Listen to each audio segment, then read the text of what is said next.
Hi friends, నేను Govind, building contractor. ఈరోజు మీకు ఒక బిల్డింగ్కు సంబంధించినటువంటి ఒక మంచి మెసేజ్ అయితే నేను చెప్పట్లేదు, కానీ మీకు అదే ఒక బిల్డింగ్ గురించి చెప్పేదానికంటే సముద్రము అనేది ఎలా వచ్చి కరెక్ట్గా మా దేవుడు ఆపినట్టు అక్కడ కరెక్ట్గా ఆడికి ఎట్లా ఆగిపోతుందో సముద్రము గురించి కొంచెం మీకు వివరించాలని ఇష్టపడుతున్నాను. నాకంత మనకి జ్ఞానము లేనప్పటికీ దేవుడు సృష్టి ఎలా సృష్టించబడినదో మీకు ఈ వీడియో ద్వారా కొంత తెలియచేయాలని ఇష్టపడుతూ ఉన్నాను. ఇక చూడండి ఫ్రెండ్స్, ఇగో ఇది మనం చూపిస్తున్నటువంటి ఈ వీడియో చూడండి. కరెక్ట్గా మనం భూమి దగ్గర పెట్టి తీస్తుంది. ఈ భూమి దగ్గర తీసేటువంటి వీడియో కొంత భూమి కనిపిస్తుంది, కొంత సముద్రము కనిపిస్తుంది. సముద్రము కనిపిస్తుంది కదా, భూమి కొంత కనిపిస్తుంది కదా. ఈ భూమి కరెక్ట్గా భూమి కాడ అక్కడ ఉన్నటువంటి సముద్రము దగ్గర 2 లెవెల్గానే ఉన్నాయి. చూసారా, 2 లెవెల్గానే ఉన్నాయి. కొంత లోపలికి వెళ్ళినప్పటికీ కొంత లోతు ఉంటుంది, ఇంకో కొంచెం లోపలికి వెళ్ళినప్పటికీ ఇంకా చాలా లోతు ఉంటుంది. అయితే దేవుడు సృష్టించినటువంటి ఈ సృష్టిలో ఈ భూమి అనేది ఒక భారతదేశమే కాదు, చుట్టూ ఉన్నటువంటి ప్రపంచం మొత్తం మీద ఈ యొక్క భూమి అంటారు చూడండి, దీవులు అంటారు కదా. దీవులు అక్కడక్కడ సముద్రం మధ్యలో దీవులు కనిపిస్తుంటాయి. అంటే కొంత భూమి కొంత కనిపిస్తుంటుంది. ఏ దేశాల్లో ఉన్నటువంటి వారు ఆ దగ్గరలో ఉన్నటువంటి దీవిని వాళ్ళు ఆక్రమించుకోవటం, లేకుంటే స్వాధీనంలో ఉంచుకోవటము జరుగుతుంటుంది. అలాగే ఈ భూమి అనేది ఈ సముద్రం దగ్గర ఉన్నటువంటి ఈ భూమిలో కొన్ని దేశాలు, కొన్ని కాండాలుగా విభజించబడి ఈ యొక్క భూమి ఉంది.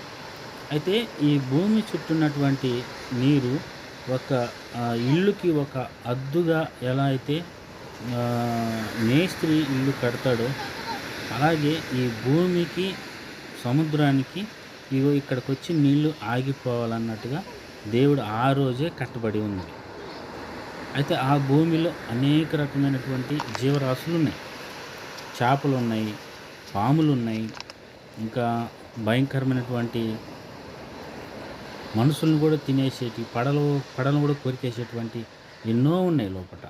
ఇక చూడండి, ఈ పడవ లోపలికి వెళ్తుంది, మన సముద్రంలోకి తీసుకెళ్తుంది. అయితే వాళ్ళు ఏటకు వెళ్ళి వచ్చేసి ఇక్కడ పెట్టేసినారు. ఇది చూపించేటిదండి వల. ఈ వల ఇంచుమించు ఒక 150 మీటర్లు పొడుగు ఉంటుంది. ఈ వల మనం చూడబోతే అంత కుప్పేసి ఉన్నది కదా, ఒక 150 మీటర్ల పైన ఈ వల పొడుగు ఉంటుంది. ఆ వలలో వాళ్ళు పోయేటప్పుడు లోపలికి వెళ్ళిన తర్వాత వలని లోపలికి వదిలేసినప్పుడు ఇక తెల్లగా కనిపిస్తున్నాయి కదా, అవన్నీ పైకి కనిపిస్తూ ఉంటాయి అన్నట్టు. అయితే చూడండి, ఈ యొక్క పడవకి 2 మిషన్లు ఉన్నాయి. అయితే ఇగో చూడండి, మన భారతదేశం అనే ఒక పడవని ఏర్పడటకు సరిహద్దు ప్రాంతాల్లో ఒక్కొక్కసారి తప్పిపోయినప్పుడు అవి మనకి ఒక గుర్తుల ద్వారా మనం ఏ హద్దులో ఉన్నాం అనేది గమనించి పక్కన వాళ్ళకి కూడా మనం తెలుసుకొని ఈ భారతదేశానికి చెందింది అని చెప్పి ఒక తప్పిపోయినప్పుడు చెప్పేసి పంపించేదానికి అన్నట్టు ఒక మనకున్నటువంటి జెండా ముద్రను అక్కడ ప్రింట్ చేయడం జరిగింది పెయింట్ ద్వారా. పిల్లలు ఇంత చక్కగా ఆ యొక్క భూమి మీద నుంచొని ఎంజాయ్ చేస్తున్నారు. కానీ ఆ సముద్రము పొంగి వస్తుందని వాళ్ళకి తెలియదు. కరెక్ట్గా ఆడికి వచ్చి ఆగిపోయినప్పుడు ఆ సముద్రము అట్లానే ఉంటేమో మామూలుగా ఉన్నట్టు వెనక్కి వెళ్ళిపోతుంది. ఒక్కోసారి ఒక 1/2 కిలోమీటరు అట్లా సముద్రం వెనక్కి వెళ్ళినప్పుడు అప్పుడే 1/2 కిలోమీటరు అట్లా 1 కిలోమీటర్, ఒక్కోసారి కిలోమీటర్ కూడా వెనుకకు పోయినప్పుడు అప్పుడే సునామీ లాగా వస్తుంది అన్నట్టు. గమనించాలి. ఒక్కోసారి పిల్లలు కానీ కుటుంబాలతో ఇట్లా సముద్రం యొక్క స్నానానికి వెళ్ళినప్పుడు ఎలా ఉందో చూసుకొని కొద్దిగా నార్మల్గా ఉంటే మనం ఆ పోయిన పని చూసుకొని వచ్చేయాలి. కొంచెం ఇబ్బందికరంగా ఎక్కువ లోపలికి వెళ్తుందంటే ప్రమాదం పొంచి ఉన్నట్లు లెక్క. అప్పుడు మనం ఏం చేయాలంటే తొందరగా అక్కడికెళ్ళి మనం వచ్చేసేయాలి. చూడండి ఇలా ఉంటే మన పని మనం చూసుకోవచ్చు.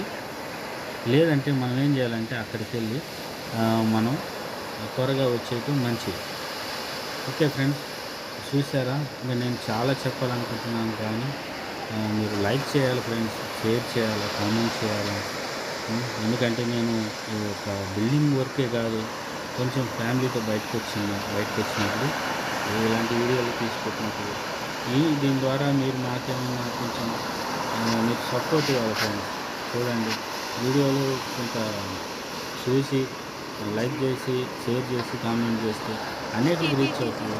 ఏదో ఒక చేస్తున్నటువంటి చిన్న ప్రయత్నం భారతదేశంలో ఉన్నటువంటి ఈ యొక్క మన బంగాళాఖాతానికి సంబంధించినటువంటి సముద్రంలో ఈ ఎక్కడంటే ఇది మనకి పాకల్లో ఉంటుంది. పాకలు అంటే ప్రకాశం జిల్లా దగ్గర ఉంటుంది అన్నమాట ఫ్రెండ్స్ ఇది. ఓకే ఫ్రెండ్స్, ఈ యొక్క వీడియోని చూసి ఎంజాయ్ చేస్తారని. ఈ వీడియో ఎవరి కోసం అంటే చూసిన వాళ్ళకి ఏమనిపించదు కానీ అసలు చూడని వాళ్ళు ఉంటారు ఫ్రెండ్స్, వాళ్ళ కొరకు చేస్తున్నాను. మీరు కూడా చూడాలంటే చూడొచ్చు, అట్లేం లేదు. ఇగో బొత్తిగా అసలు సముద్రం తెలియని వాళ్ళు, దూరం ఉన్నవాళ్ళు, అలాంటి వాళ్ళ కోసం ఈ వీడియో చేస్తున్నాను. చూసి మీరు సంతోషపడతారని నేను ఆశిస్తున్నాను. సముద్రం మధ్యలో దాదాపు ఇక్కడ నేను జూమ్ చేశాను అనుకో వీడియోని. ఇంచుమించు ఎంత దూరం ఉన్నదంటే దాదాపు 1 కిలోమీటర్ పైన ఉంది ఆ పడవ. కిలోమీటర్ పైన ఉన్న పడవని జూమ్ చేసి దగ్గరగా నేను చూపిస్తున్నాను. అందులో ఉన్నటువంటి ఒక పడవ, మనిషి ఉన్నారు. దాదాపు పక్కన కూడా పడవలు ఉన్నాయి చూడండి ఒడ్డుకి. ఇలా ఉన్నాయి ఫ్రెండ్స్ ఇక్కడ. మీరు చూసి ఎంజాయ్ చేయండి. అంటే అనేక వీడియోలు పెట్టాలని నాకు కూడా ఆశగా ఉంది. చేసినటువంటి ప్రయత్నాన్ని మీరు నాకు సపోర్ట్ చేస్తారని ఎంతో ఇష్టపడుతున్నాను. ఆసక్తికరంగా నాకు ఇంకా ఉత్సాహం ఇచ్చేలా మీకు సపోర్ట్ చేస్తారని ఆశపడుతున్నాను. ఇంకా అనేక వీడియోలు పెట్టాలనేటువంటి తలంపు కలిగి ఉన్నాను.